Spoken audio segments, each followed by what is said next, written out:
All right, Champions League. The group phase is done. It's finished. We know the top 8 teams, and the next, was it 16 more teams? Or was it more than that? I forget now. Anyway, the table makes sense now. And next 16 teams. It's 16, is it? Yeah. Yeah, so, top 8, and then 9 to 24 have to play the playoff game. That's right. Right. Okay. Dubs, what jumps out to you from the table as we've now finally seen the Swiss model in all her glory? I think it's that Liverpool finishing at the top, and yes, they lost. And so before I go back to my impressions of the table, like my instinct as somebody who doesn't usually get sensory overload, like I'm able to kind of control and compartmentalize even something that's overwhelming. But I feel like the match day mayhem, like the 18 matches happening concurrently, like it was meant to be high drama. And I think it just ended up being sensory overload. So I almost withdrew, and I was like, I'm going to watch this heavily rotated Liverpool squad play PSV Eindhoven.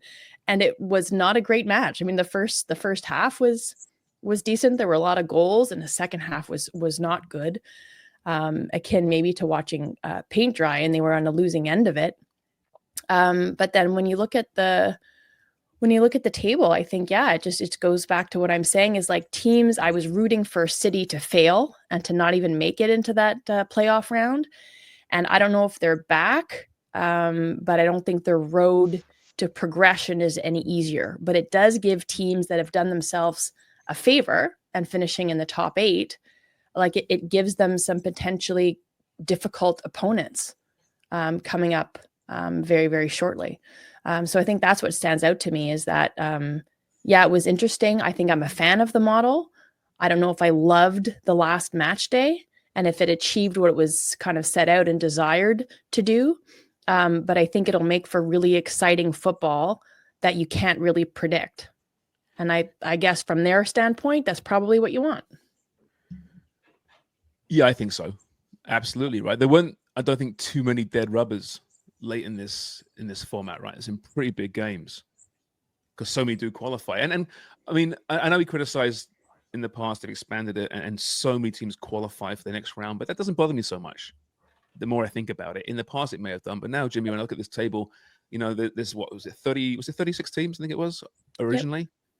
Yep. And it's a process, right? If you finish top 8, you do get that bye. You get a bit of time off till the important games. You miss that playoff. So I think I don't mind so many teams qualifying now from that opening phase. Agree or disagree? I like it. I like the setup. I like the format. And I think this the playoffs here now to get into that final stage is going to be remarkable. I think it's going to be exciting football, especially when you look at the teams that are going to be playing off with Real Madrid, Bayern Munich, Milan, Juve, Celtic, Man City just squeaking in to the playoffs. Mm-hmm. And they all obviously want to get to that round of 16. So I think those games are going to be unbelievable. I mean, imagine Bayern Munich and Real Madrid playing against each other just to get to the final 16. I think it's going to be exciting football this next round. Let's look at the matchups here, right? So for the playoffs, so one of Juve, Feyenoord, PSV, AC Milan. That's in one bracket there. You got, as mentioned there, Jimmy, City, Celtic, Real Madrid, Bayern Munich, right? So Celtics, I think, actually going to play one of Bayern Munich or Real Madrid, right? Because City, I believe that's how same as City. Those are their, they either play Real Madrid or Bayern. Yep. The draw's on Friday, by the way, right? Bruges, Sporting, Dortmund, Atalanta. Is that? We've got PSG, Monaco. Is that Brest? Did Brest make it? Yeah. They did, right?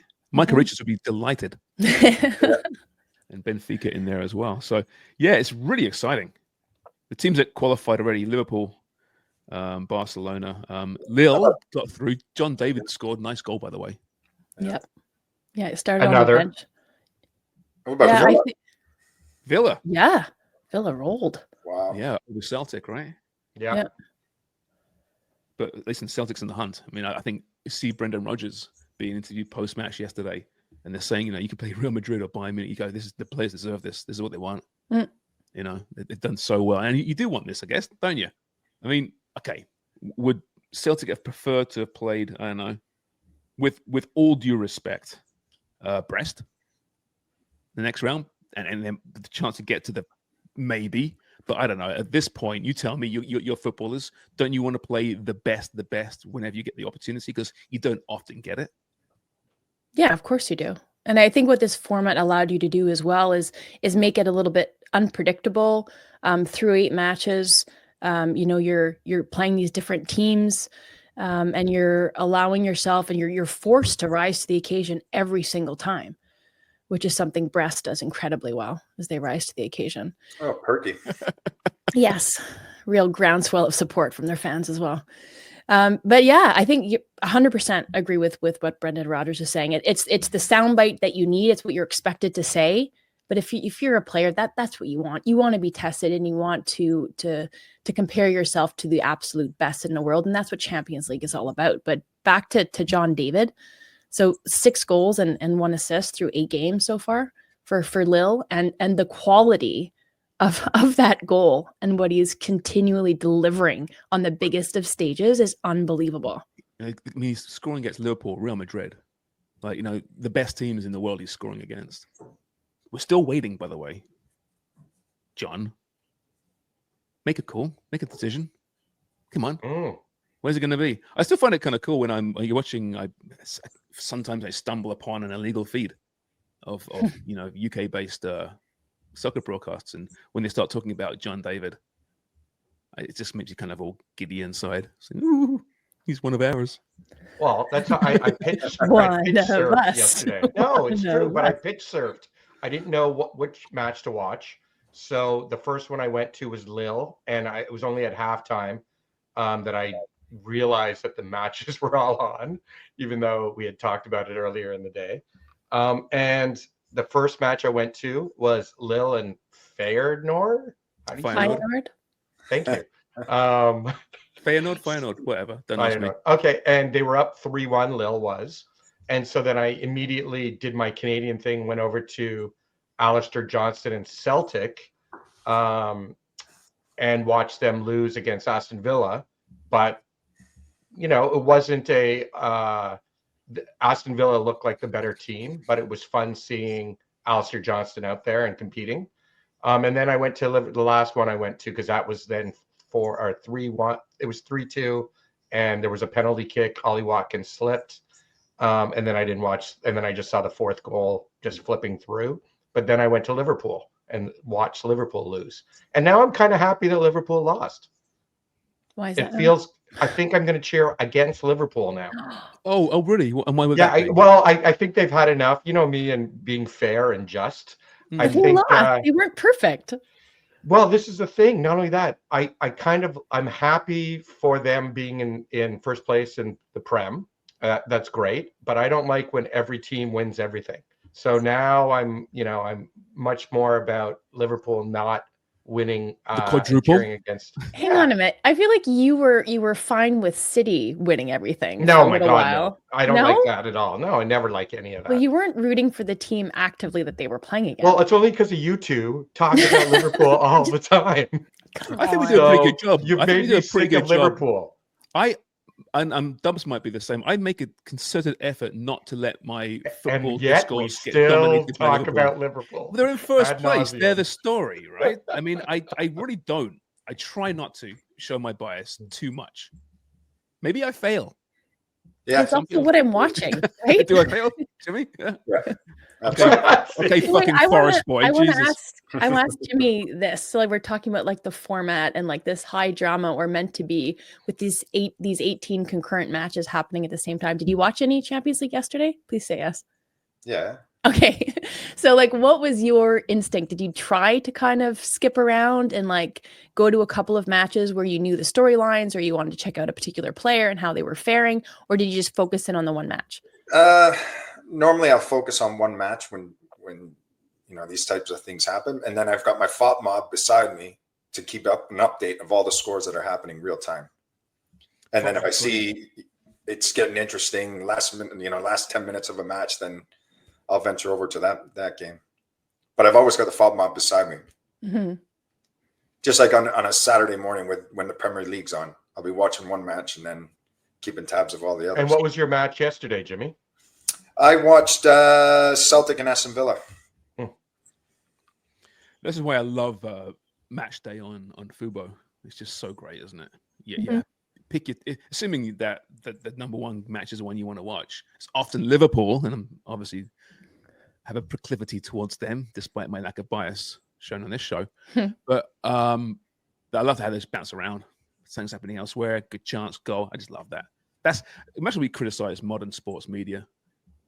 That is one of the benefits of technology we have, the ability to bounce around, and how fortunate we are over here in North America, because my friends and family overseas have no clue how we get to consume it. It's great. And like, Wong, are you talking about like the fact that our bias is showing and that's why you want to actively root against Liverpool? But like when I go and speak to teams, whether they're girls teams or boys teams, and I think just like this new generation, like talking to somebody in their 20s or 30s, even like working in the game, very few people are sitting down and, you know, like Jimmy set up, and it's similar to like what I do. I'll have something and I'll be checking on other scores, or say in like a tournament where you have like the third match day and then you'll have the concurrent games. That's easier to kind of jump around and see what's happening. Very few people are sitting down and watching a 90-minute game.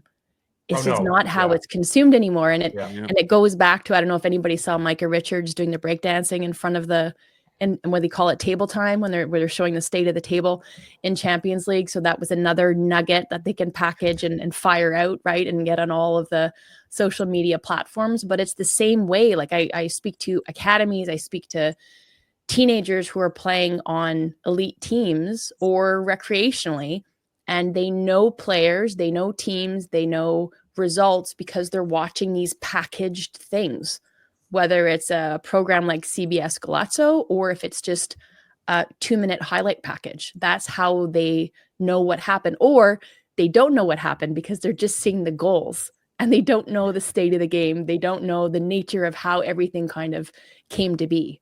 Okay, so what is worse? What's more annoying to you? Is it someone that thinks they're an expert at football because they watch highlights on YouTube, or because they play FIFA constantly?